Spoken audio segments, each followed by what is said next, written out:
Hi everyone, I hope you're all doing well and having a wonderful day. So today I am going to kind of wrap up a little bit on what I discussed last week. Last week I talked about issues with blood pressure and like heart issues, trying to lose weight, eating right, and exercise and things like that. But I talked about it more from the medical side of things and how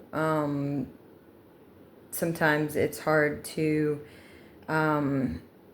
get a doctor to listen to you or to treat you like a person, especially if you don't have insurance and you don't have a lot of money to just throw at going to doctors and stuff like that, and you're stuck going somewhere that is for people that don't have money or whatever. Just that was one side of the situation, but there's a whole nother layer to that medicine could maybe help mask some of the symptoms for a little while, but it's not the root of the problem, so it's not going to fix the problem. And I'm talking about anything from stuff like blood pressure and heart issues to things like insomnia, depression, stomach problems, weight issues, autoimmune issues, and so many other things. And that the root that I'm talking about is being in a toxic relationship, especially for the long term.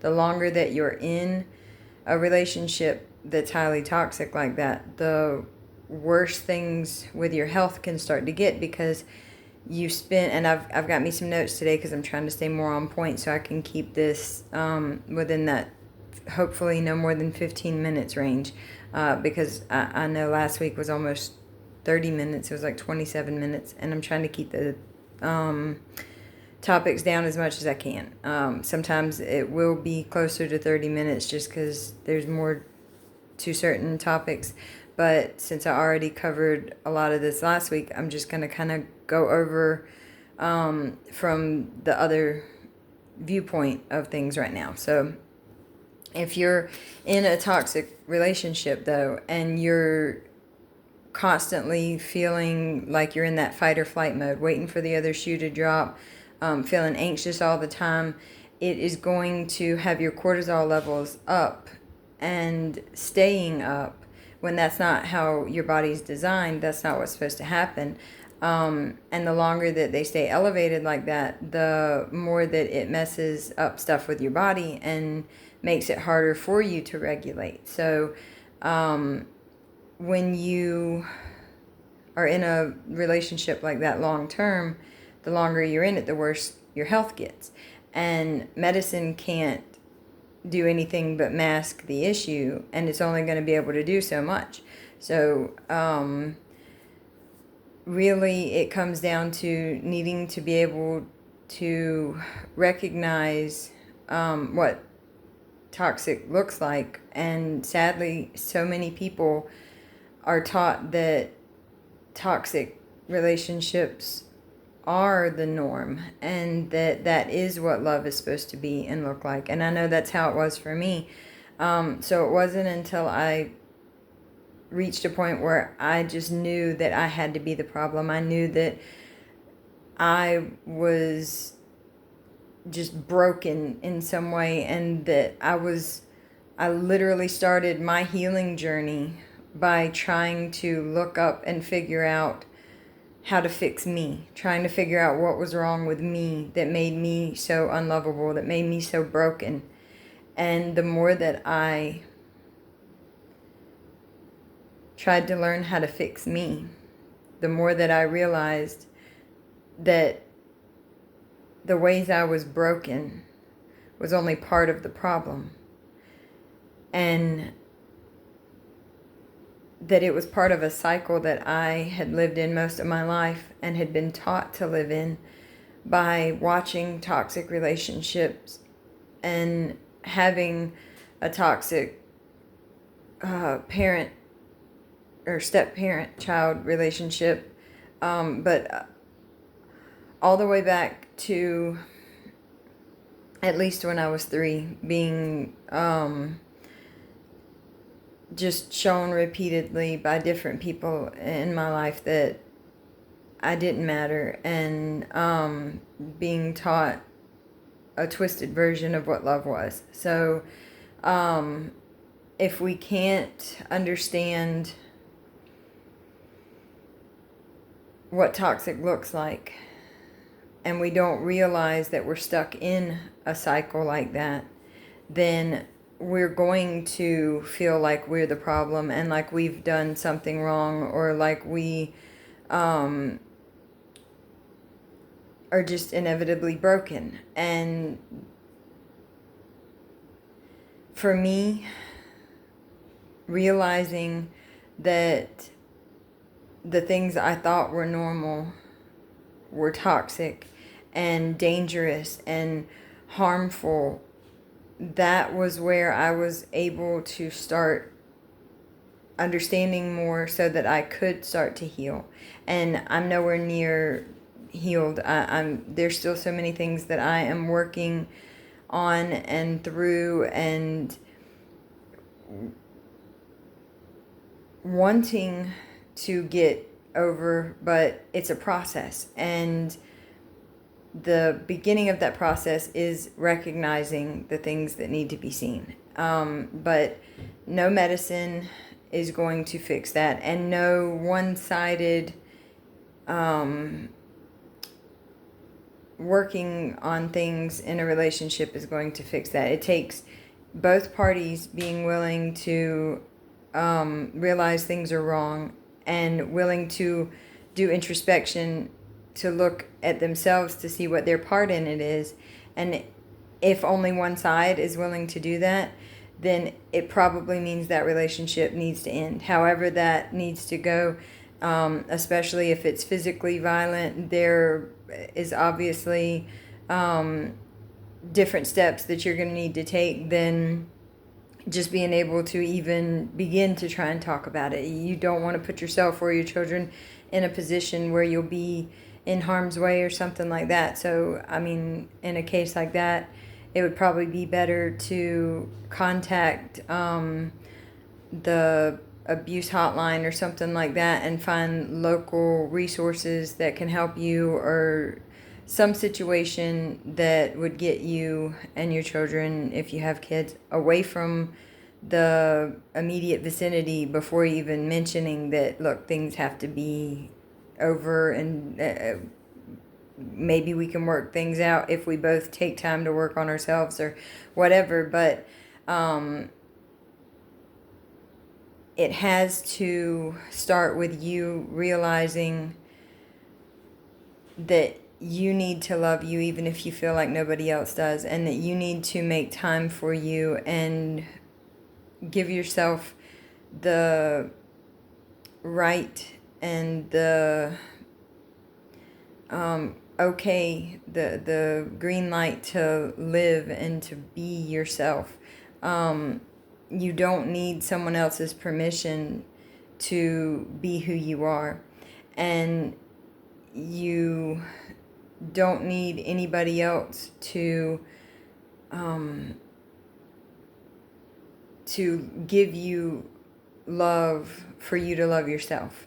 So that is the beginning of healing and realizing that you're important and you matter. And it's small steps, especially in the beginning, tiny little baby steps, but every one in the right direction leads closer to the next step of the healing process. And the more that you're able to come away from the toxic cycles and get off of that roller coaster that has you just feeling so sick, the better you're able to feel, the better grip you're able to get on things, and the more that you're able to start to heal in other ways, physical as well, so that even if you are having to be on medicines or something like that for certain things, you'll be able to get to a point where you can start to come down off of stuff like that, and you'll realize that you're able to feel better without needing some type of intervention in that way. But the biggest thing is that you have to realize it's got to start somewhere. And if you don't even know what the problem is, then you can't fix it. So if you've been stuck in a cycle of toxicity, thinking that it's normal and thinking it's okay for somebody to treat you like you don't matter, or talk to you like you're not even a person, or act like your feelings and emotions are a problem, or just so many things that we overlook or ignore, or that we're even taught to tell ourselves or think of ourselves as like, oh, you're so stupid, how could you, and it'll be ingrained in our mind, sometimes from childhood. It was for me, to think that way about ourselves and not give ourselves the same grace and kindness that we give to others, because we're expected to be not human, I guess you could look at it like. And anybody is going to have issues if that's the way that their life goes, if that's the way that they are taught to feel and to think about themselves, or that others around them have treated them. It makes it very difficult, but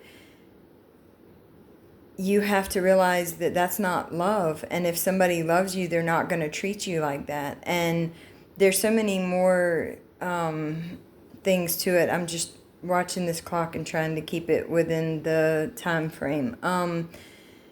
If somebody is abusive, whether it's in their words or their actions or neglect or whatever, that is toxicity.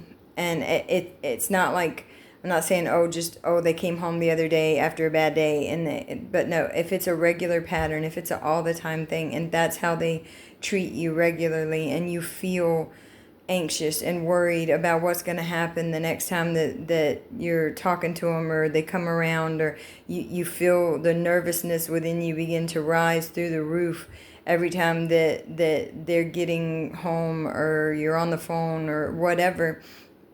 That's red flags. That's issues that show that there's something more going on there. And if you can begin to recognize the existence of toxicity in your relationship and understand the things that are going on better, look into it more, learn things the same way that I did, then you can start to make connections with things like, for instance, with your health or other aspects like that you couldn't have made before when you didn't understand what was going on with the toxic. So it's important that we're able to begin to realize and see things that we were taught to overlook and ignore. It's important that we're able to love ourselves and give ourselves the right to exist. It's important that we're able to seek to heal and to work on us and what we need to and can, and to get ourselves, and if we have kids, our children, into a better, safer place, because it's not right for anybody. It's not good for anybody to live in situations like that. Even for the person that is the abuser, it's not good for anybody to live that way. And if we can do something about, for our part at least, getting us, and if we have kids, our children, into a better situation, away from such toxicity, that's what we need to focus on. And that will wrap it up for today. I hope I didn't ramble too much. I was trying to make sure that I stayed as on point as I can. But it is just an important topic that I feel like needs to be addressed more. And there are so many people that don't even realize that that's what's going on in their lives and in their situations because they've been taught to view toxic as normal. And so I just wanted to raise awareness to that. I love you all so much, and I hope you have a wonderful day. Thank you so much again for joining me and for watching my video. And remember, always make time for yourselves because you matter too. Bye.